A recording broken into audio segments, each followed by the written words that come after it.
And now to take us through to the early hours of a Thursday morning with us here at Thames, it's certainly good music all the way in the company of the Righteous Brothers, this week's Portrait of a Legend. Come on and do the Lucy Cool. Rock and roll, pretty baby. Little Latin Lupe Lou. You lost that love and feeling, now it's gone, gone, gone.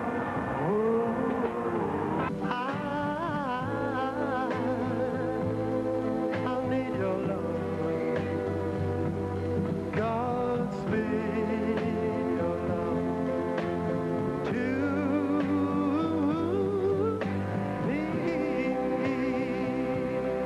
Just an old sweet song, gonna keep Georgia on my mind, oh, my mind. You're my soul and my heart's inspiration. You're all I got to get me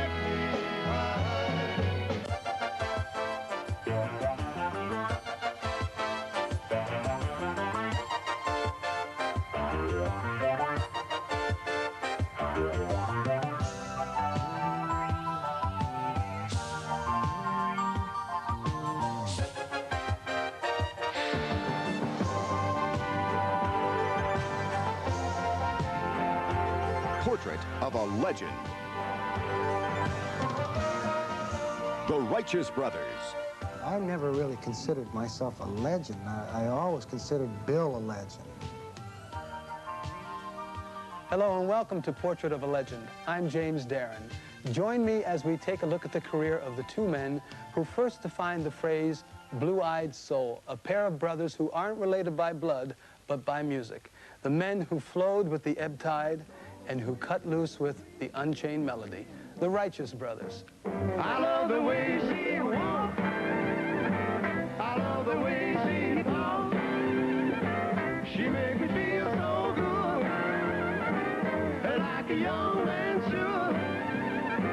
She never makes me cry, and here's why. She my babe, she my babe. And nothing could be better than to see her in a sweater and a real tight skirt that won't quit. So a mutual friend of ours, actually Barry Roller, was working with Bobby at the time and said, I want you to meet this guy. He's really a great singer. And then another mutual friend of ours, which is the only two mutual friends we had, Johnny Wimber, who's a minister now, put us together in a group, and Bobby and I started singing together in that group, and then we broke off as the Rolling Stones. Almost, but not quite. At first, Bill Medley and Bobby Hatfield called themselves the Paramours, but it wasn't long before their soulful sound led to a name change. And some black guys used to come in the club and call Bobby and I the Righteous Brothers because of the way we sang. So we said, well, let's just use that name. I mean, the record's not going to be a hit anyhow, so we'll just use that name. And we were getting ready to put together our famous Las Vegas lounge act. Yeah, right. So we could make $200 a week for the rest of our life. And be thrilled about it. That's what we were getting ready to do when Little Latin Loopy Lou became a hit. She my groovy little baby, little Latin Loopy Lou. Oh, Papa, Papa Loopy Lou. Oh, shake it, like a loopy. 1, 2, 3, pretty baby. Come on and do the Lucy Cool. Rock and roll, pretty baby. Little Latin Loopy Lou. If you wanna do the quick, loopy, loopy, put it down. If you want what you say, she's the best woman around. She's my Macarena, baby. Little Latin Loopy Lou. Song that Bill wrote in 1961, 62. About a girlfriend of mine, Loopy Laguna. It's the truth. A lot of people wonder if there's a real Loopy, and there is. Hi, Loopy, you're now on television. Yeah, Loopy Laguna, I met her at Santa Ana High School, and I really didn't write the song about her, but it was I needed a catchy title, and Little Latin Loopy Lou seemed to be Why didn't you call it catchy. Little Latin Loopy Laguna? Well, I was going to, but I didn't want to get that personal. The first 6 hits by the Righteous Brothers were on a small record label called Moonglow Records. Ray Maxwell had a little record company in Garden Grove, Moonglow Records, one of your biggies.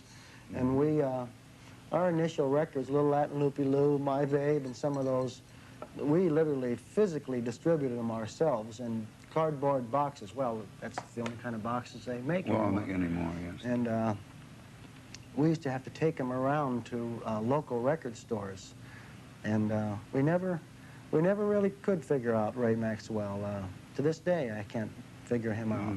Then in 1964, the boys signed with Phil Spector, and they rocketed from cardboard boxes to the top of the rock and roll heap with a song called You've Lost That Lovin' Feeling. You're trying hard not to but baby,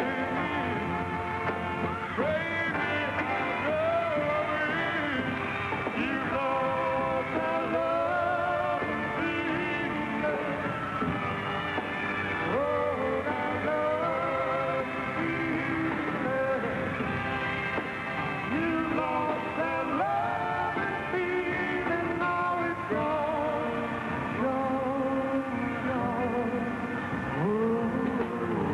That's a song that was written for us by Barry Mann and his wife Cynthia and Phil Spector. And when Phil and Bill and I got together, this was a song that they played for us at the Chateau Marmont. Is that how you pronounce that place? I don't know. Remember that little place? It was a great little place. It's a great little song. Yeah. They played it for us, and we recorded it, and it worked. Everything just seemed to fall in place with that song.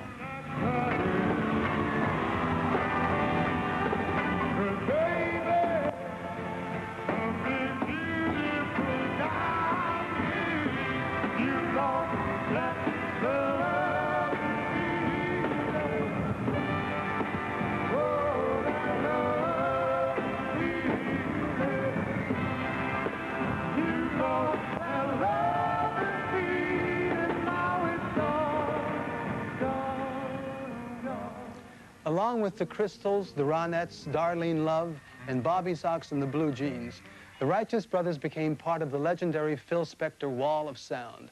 And they remembered that not only was Phil the best producer in the business, but many of the backup singers he'd used later went on to a fame of their own. Phil used the best singers in the world. I mean, Cher is a real good singer, but he used, you know, Darlene Love and, you know, the Blossoms and great singers. But on that session was also Glenn Campbell and Leon Russell on piano, and it goes on forever.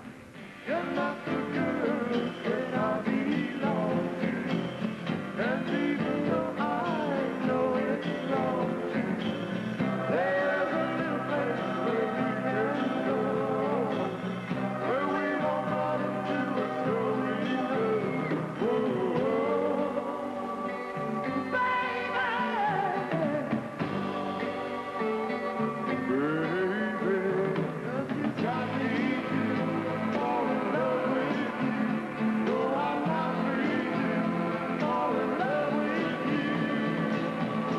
The follow-up to the Righteous Brothers' Just Once in My Life was supposed to have been a song called Hung on You. Instead, it was the B-side, a tune entitled Unchained Melody. And this happened to be the solo on the album, and they put it on the B-side of Hung on You, and some guy turned it over and he liked it. I think what he liked about it was because it wasn't so busy.